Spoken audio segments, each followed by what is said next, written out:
Alhamdulillah, syukurillah, masih diberikan oleh Allah kesempatan untuk kita terus belajar.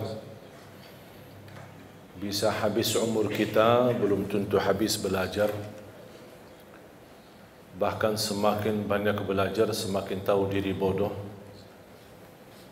Dan belajar itu menjadi fardu ainin, faridah setiap muslim dan muslimah. Apalagi mempelajari bagaimana kita bisa dan mampu mendekatkan diri kita kepada Allah Subhanahu wa taala. Dan kedekatan kita sama Allah harus tahu ilmunya dan cara supaya kita tidak salah langkah. Dan alhamdulillah, Islam merupakan agama yang sempurna, yang sudah jelas segala arahannya untuk kehidupan kita.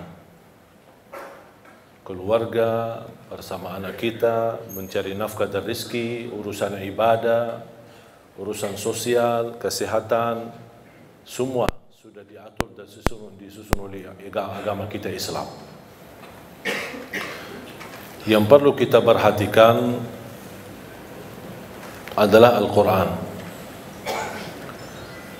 Man arada ad-dunya fa'alaihi bil-Quran, wa man arada al-akhirah فعليه بالقرآن ومن أراد الدنيا والآخرة فعليه بالقرآن. Barang siapa yang ingin dunia, jagalah Al-Quran. Barang siapa yang ingin akhirat, jagalah Al-Quran. Barang siapa yang ingin dua-duanya, dunia dan akhirat, jagalah Al-Quran. Cukup kemuliaan Al-Quran itu merupakan keberkahan bagi kita, bahkan kita termasuk orang yang mulia di sisi Allah Subhanahu wa taala. Sebagaimana bersabda Rasulullah sallallahu alaihi wasallam, khairukum man ta'allama al-Qur'ana wa 'allama. Sebaik-baik antara kamu yang mempelajari Al-Quran dan mengajarnya. Kalau anda ingin menjadi orang yang sebaik-baik yang disebut oleh Rasulullah SAW, sebaik-baik manusia, sebaik-baik antara kalian, jagalah Al-Quran. Bahkan ayat yang pertama yang Allah turunkan kepada Nabi Muhammad SAW, Iqra bismi rabbikal ladzi khalaq. Bacalah. Apa yang dibaca? Buku? Bukan. Al-Quran. Dan tidak ada kitab manapun yang kita bacanya dan kita mendapatkan setiap satu huruf 10 kebaikan selain Al-Quran. Hadis pun tidak dapat 10 kebaikan dalam setiap satu huruf kita baca. Innamal a'malu binniyat. Tidak ada sebutan setiap satu huruf innamal a'malu binniyat kita dapat 10 kebaikan. Hadis Nabawi, hadis Qudsi, kitab apa saja tidak bisa mendapatkan selain Al-Quran. Sebagaimana bersabda Rasulullah SAW, man qara harfan min kitabillah. Barang siapa yang membaca satu huruf dari kitabullah akan mendapatkan satu kebaikan, dan satu kebaikan dilipatkan menjadi 10 kali lipat. Bismillahirrahmanirrahim 19 huruf dari segi ucapan, tapi tertulis pahala 190. Salah satu yang menjaminkan keberkahan rutin membaca suratul Baqarah. Dan ini menurut saya termasuk salah satu sunnah yang cukup kehilangan di tengah umat. Jarang sekali ada orang yang bisa istiqamah membaca suratul Baqarah. Padahal kalau kita baca suratul Baqarah secara rutin dan bacaan kita standar, cukup lancar, saya tidak terlalu lancar tapi cukup lancar, standar, insyaAllah 1 jam kita tuntas selesai suratul Baqarah. Tapi sering kita membaca, tapi kita merasa kepanjangan. Memang suratul Baqarah surah yang paling panjang dalam Al-Quran. Tapi kenapa kita bisa merasa kepanjangan? Karena ketika kita membaca suka melihat halaman belakang. Makanya tidak baca-baca. Itu yang membuat agak keberatan. Kita sudah semangat memulai, kita ingin meraih pahala yang begitu besar. A'udzubillahi minasyaitonirrajim. Bismillahirrahmanirrahim.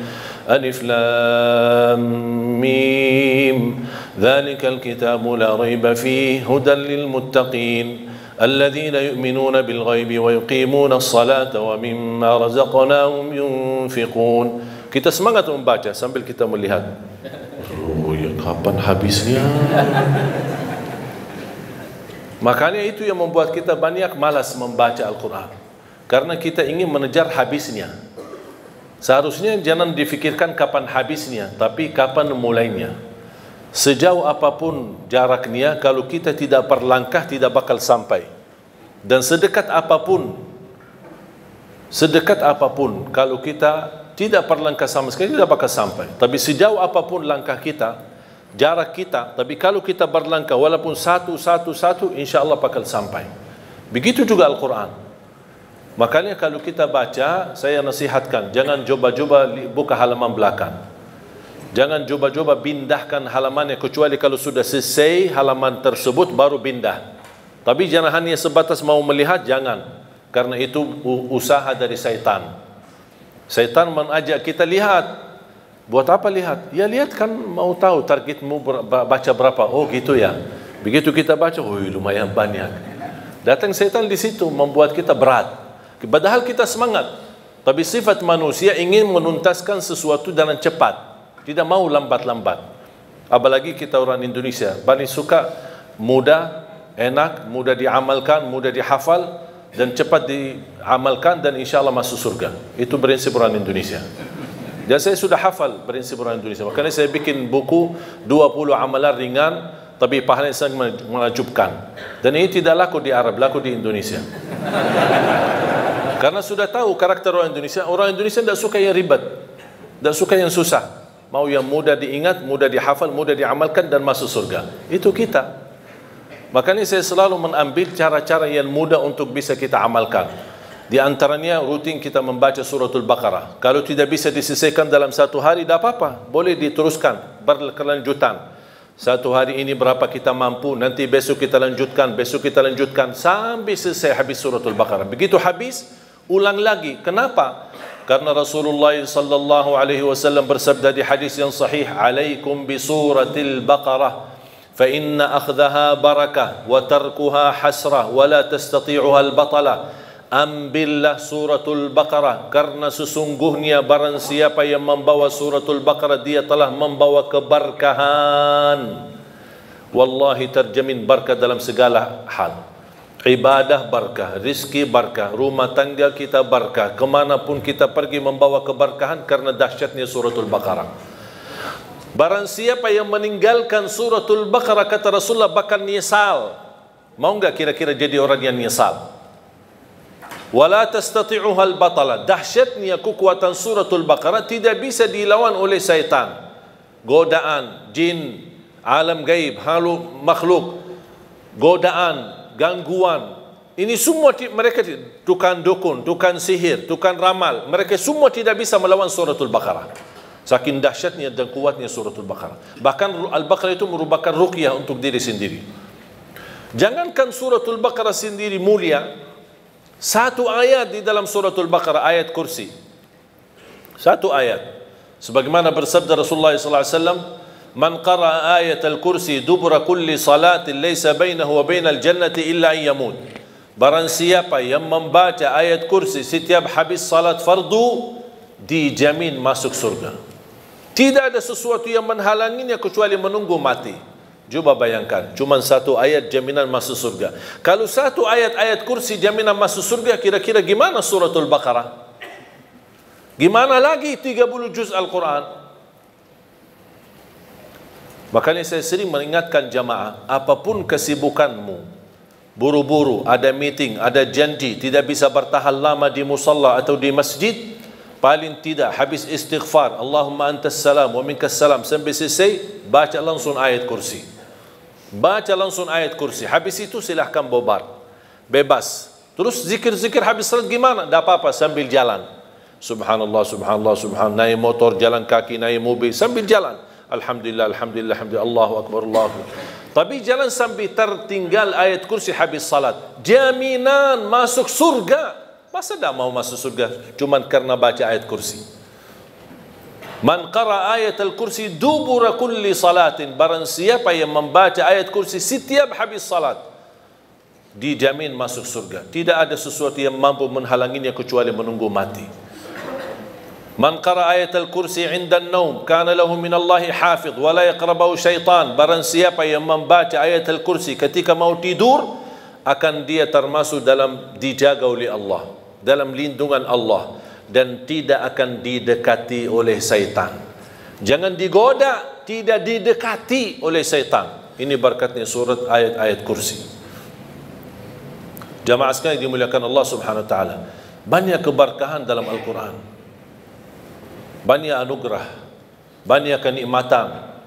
Salah satu amalan sederhana, tapi Rasulullah SAW tidak pernah tinggalkan.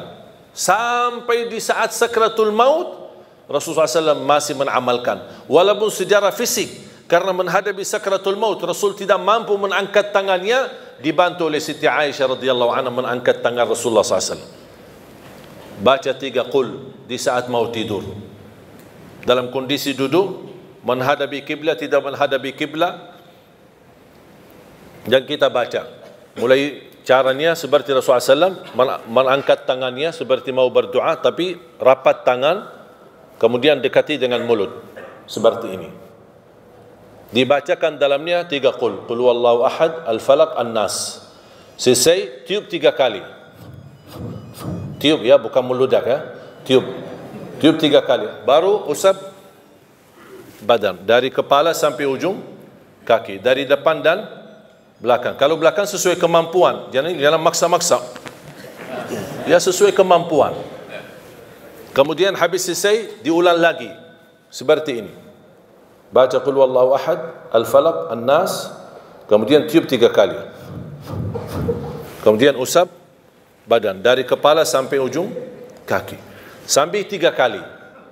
Seperti ini, qul huwallahu ahad, al-falaq, an-nas, kemudian tiup 3 kali, kemudian usap badan.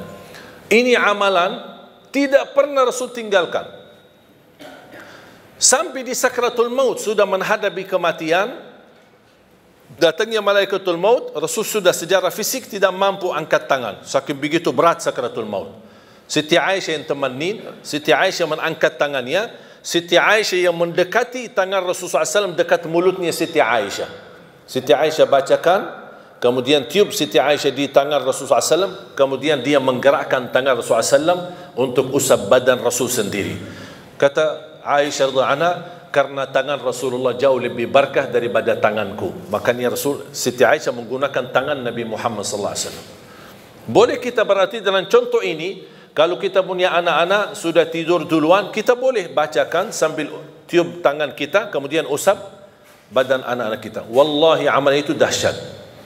Gangguan, sihir, hasud, mata orang, dengki, macam-macam orang yang mau menyakiti kita, insya Allah dalam lindungan Allah Subhanahu wa taala. Disumbuhkan dari segala penyakit rohani maupun jasmani. Dan ini disunnahkan setiap waktu mau tidur di malam hari. Berarti subhanallah, setiap kita ada ikatan sama Al-Quran, selalu kita akan dijaga oleh Allah Subhanahu wa taala. Bapak Ibu jamaah sekalian, tugas kita cuma satu, berkenan temani Al-Quran di dunia. Berkenan temani Al-Quran di dunia, berteman sama Al-Quran di dunia. Itu hanya tugas kita, itu aja. Tahu enggak apa yang akan dibalas oleh Al-Quran? Kalau kita berkenan berteman sama Al-Quran di dunia, Al-Quran akan balas bukan hanya satu, tapi banyak sekali. Al-Quran akan berkenan temani kita di dunia. Al-Quran akan berkenan temani kita saat sakratul maut. Al-Quran akan berkenan temani kita saat kita di alam kubur, hayat barzakh, sendirian. Al-Quran akan temani kita saat menghadapi munkar nakir. Al-Quran akan temani kita saat dibangkitkan oleh Allah Subhanahu wa taala. Al-Quran akan temani kita saat dihisab. Al-Quran akan temani kita saat jalan di atas sirat menuju surga. Apakah begitu sampai ke pintu surga Al-Quran melepaskan? Tidak. Al-Quran masih berkenan temani kita sampai masuk surga. Apakah begitu masuk surga Al-Quran meninggalkan? Tidak. Masih Al-Quran bersama kita sampai naik ke derajat yang tertinggi di dalam surga Allah. Kata Rasulullah sallallahu alaihi wasallam, yuqalu liqari al-Quran, iqra warqa warattil kama kunta turattilu fid dunya fa inna manzilataka 'inda akhir ayatin taqra'uha. Sebagaimana kata Rasulullah SAW, nanti ahlul Quran di dalam surga disuruh baca, naik, baca, naik, dan tertil sebagaimana kamu tertil di dunia, karena posisimu di mana kamu berhenti baca itulah derajatmu di dalam surga Allah Subhanahu wa taala. Kata Siti Aisyah radhiyallahu anha, adadu darajatil jannah bi'adadi ayatil Quran, falaysa fi ahli jannati a'la darajatan min ahli Quran. Jumlah tingkatan dalam surga Allah sesuai jumlah ayat Al-Quran. Oleh karena itu tidak ada yang lebih tinggi di dalam surga Allah daripada ahlul Quran. Coba bayangkan, tidak ada sesuatu amalan yang bisa menemani kita di dunia sampai akhirat, bahkan sampai menuju surga selain Al-Quran.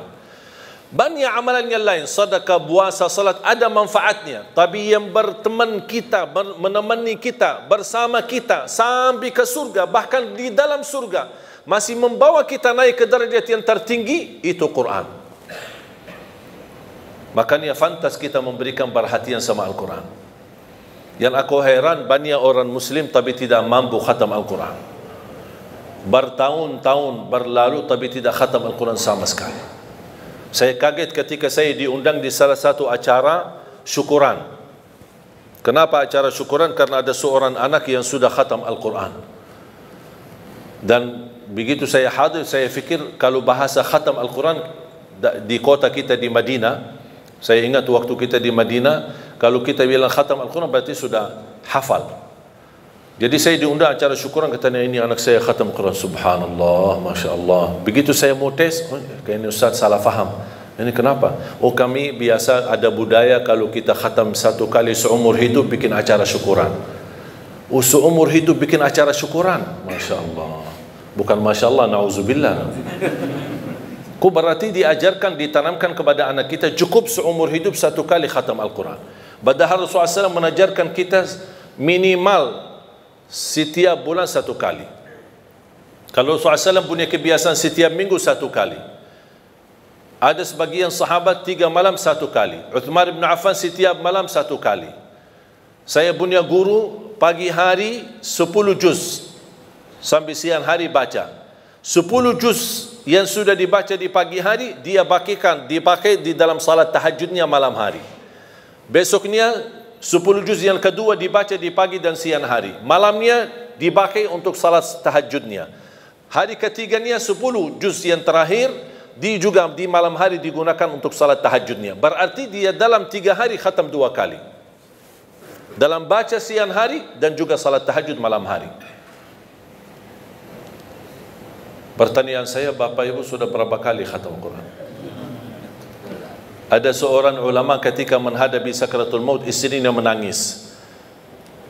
Kata suaminya, jangan sedih, aku sudah berhasil menghatam Al-Quran di rumahku sendiri 5.000 kali. Imam Syafi'i setiap Ramadan khatam 2 kali dalam setiap hari, 60 kali dalam satu Ramadan.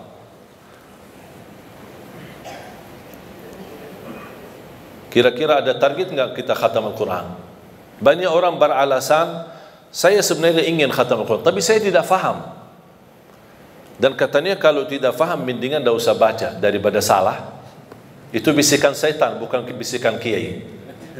Ini syaitan yang berkata itu. Membaca Al-Quran sampai khatam, walaupun tidak faham sama sekali, boleh. Membaca Al-Quran walaupun tidak baca terjemahannya sama sekali, saya jawab, boleh. Membaca Al-Quran walaupun tidak menhayati isinya sama sekali, saya jawab, boleh. Terus gimana kalau kita baca tidak faham? Tetap dapat 10 kebaikan dari setiap satu huruf. Itu dapat. Terus kalau kita mau lebih daripada 10 kebaikan, kalau kita baca dan faham, oh lebih tinggi lagi pahalanya. Kalau kita menhayati, oh jauh lebih mulia lagi pahalanya. Kalau kita menamalkan, oh lagi jauh lebih besar mulianya di sisi Allah SWT. Kalau tidak bisa semuanya, jangan tinggalkan semuanya. Oh ternyata aku orang awam cuman bisa baca, alhamdulillah, tidak rugi, dapat setiap satu huruf 10 kebaikan. Kira-kira mudah enggak kita khatam Al-Quran setiap bulan 1 kali? Kira-kira mudah enggak? Pak, mudah enggak? Jangan ngantuk dulu, Pak. 1 bulan 1 kali, bisa? Kira-kira bisa enggak? Saya kasih cara mudah. 1 hari 1 juz, 30 hari 30 juz. Coba sama-sama.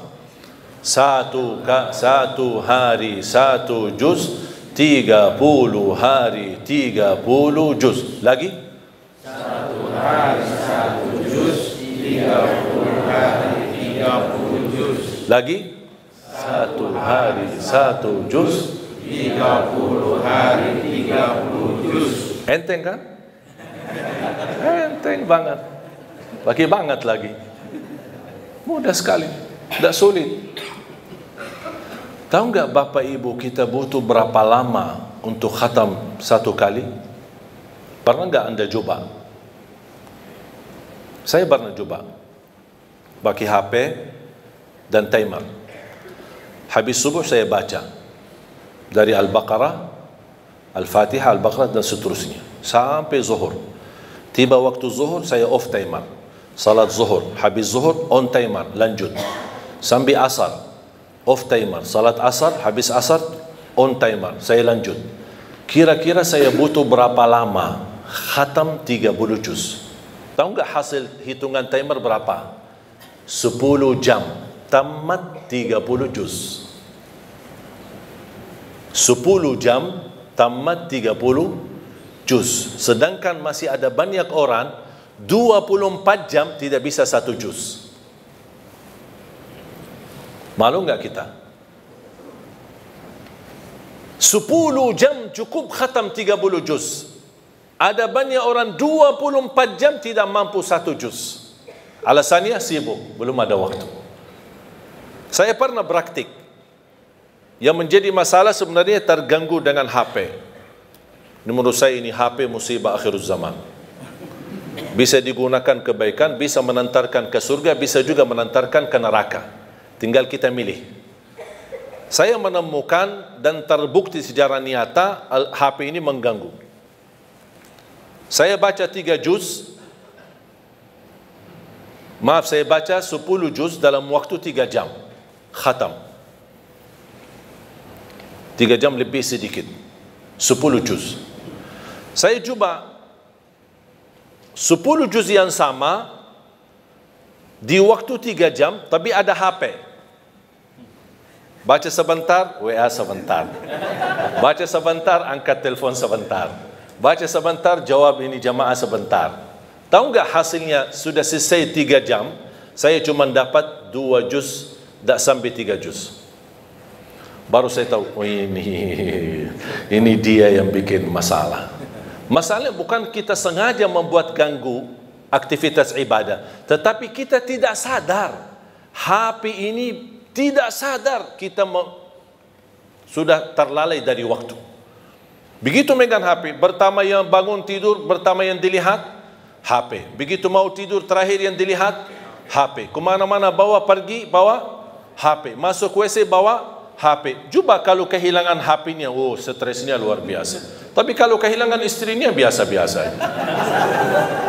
Jadi jemaah sekalian, sungguh ini HP sangat mengganggu aktivitas ibadah. Coba saya sekarang minta anda ketika baca Quran tolong dijauhkan HP.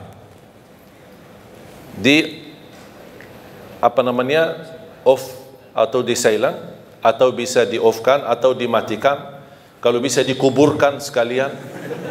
Ya, biar ada. Coba antum coba sendiri. Wallahi bakal berhasil khatam Al-Quran dengan mudah. Jangan ada gangguan. Coba lihat. Allah sudah menjanjikan di dalam suratul Qamar ayat 17 dan diulangi beberapa kali di dalam suratul Qamar. Walaqad yassarna al-Qur'ana lidzikri fahal min muddakir. Kami telah memudahkan Al-Quran untuk dipelajari. Siapa yang mau? Dan saya selalu berkata sama jamaah, bukan jamaah tidak bisa, tapi belum mau. Karena Allah berkata, siapa yang mau, bukan siapa yang bisa. Berarti kalau mau, pasti bisa. Kalau mau, pasti dapat janji Allah, kemudahan. Kami telah memudahkan Al-Quran untuk dipelajari. Jangankan dipelajari, bahkan bisa hafal, bahkan bisa insyaAllah menjadi ahli Quran dunia dan akhirat. Ada seorang peserta di acara Hafiz Indonesia. Bapak Ibu suka nonton acara Hafiz Indonesia? Ada salah satu peserta namanya Kaila. Ingat gak Kaila? Ada Kaila sama Aila. Tahu gak Kaila itu bagaimana? Fisiknya apa? orang buta. Saya pernah tanya sama dia, Kaila setiap hari berapa juz baca? 5 sampai 7 juz setiap hari. Dia buta. Saya langsung berkata, Kaila ini kan cukup berat dan cukup banyak. Kamu kan cukup ada alasan yang kuat di hadapan Allah. Bilang aja sama Allah, mohon maaf ya Allah, saya orang buta, tidak bisa baca Quran. Itu kan alasan, pasti Allah terima alasanmu. Apa kata beliau? Coba, seorang anak usia 8 tahun, coba jawabannya seperti apa. Dia berkata, saya malu sama Allah menjadikan buta saya alasan tidak baca Quran. Kira-kira alasan kita apa? Apa yang kita mau bilang sama Allah? Wallahi jamaah sekalian, kalau anda ingin kekayaan, kenikmatan, kebahagiaan, kelancaran, kemudahan, makmurnya rumah tangga, anak salih salihah dan keberkahannya luar, wallahi Al-Quran. Kuncinya Al-Quran. Jagalah Al-Quran, perhatikan Al-Quran.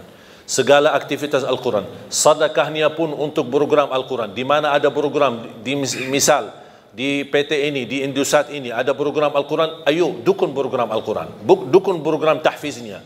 Kenapa? Wallahi berkahnya luar biasa.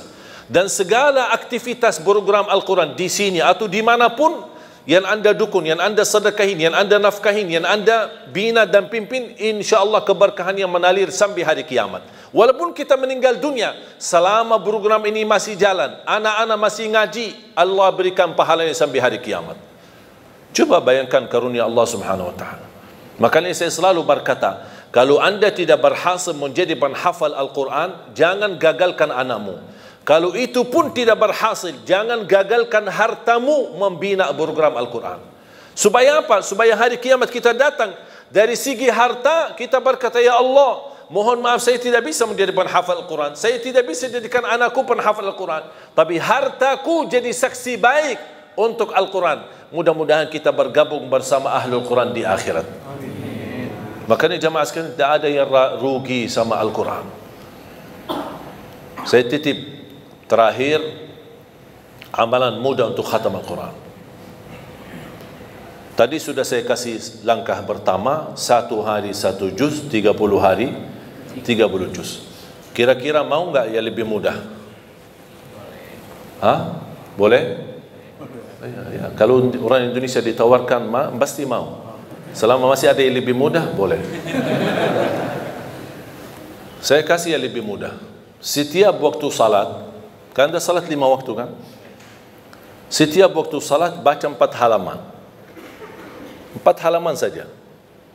4 halaman berarti berapa lembar? 2. 4 halaman subuh, 4 halaman zuhur, 4 halaman asar, 4 halaman maghrib, 4 halaman isya. 4 halaman kali 5 berapa? 20. Quran seperti Quran Madinah atau seperti Quran Syamil, dan sudah banyak di Indonesia yang sama, bentuknya sama seperti yang di Arab, itu sudah diratakan setiap 1 juz 20 halaman. Berarti kalau setiap salat 4 halaman anda sudah khatam, habis isya sudah khatam 1 juz. Jadi membaca 1 juz tidak harus sekaligus, bisa dibagi-bagi. Kira-kira cocok? Siap? Atau masih berat 4 halaman? Hah? Kira-kira masih mau lebih mudah lagi? Masih? Akan masih. Mau kan? Saya kasih lebih mudah lagi. 2 halaman sebelum salat, 2 halaman sesudah salat. Cocok? Kenapa 2 halaman? Datang, biasa saya tahu orang Indonesia, apalagi kalau hari kerja kan suka datang lebih awal, ada yang suka. Udah, daripada nongkrong di luar tidak jelas apa, ambil air wudu, datang tahiyatul masjid, duduk sebelum sambil menunggu azan 10 menit 15 menit sudah selesai 2 halaman. Begitu habis salat sebelum bubar 2 halaman. Asal jangan bawa HP. Kalau sudah mulai megang HP, oh itu sudah terganggu. Akhirnya tidak melur waktunya, tidak bisa istiqamah. Cocok? Siap? Saya tidak akan tanya bisa, karena saya yakin bisa. Yang saya tanya, mau atau tidak? Kalau mau, pasti bisa. Mau lebih mudah lagi?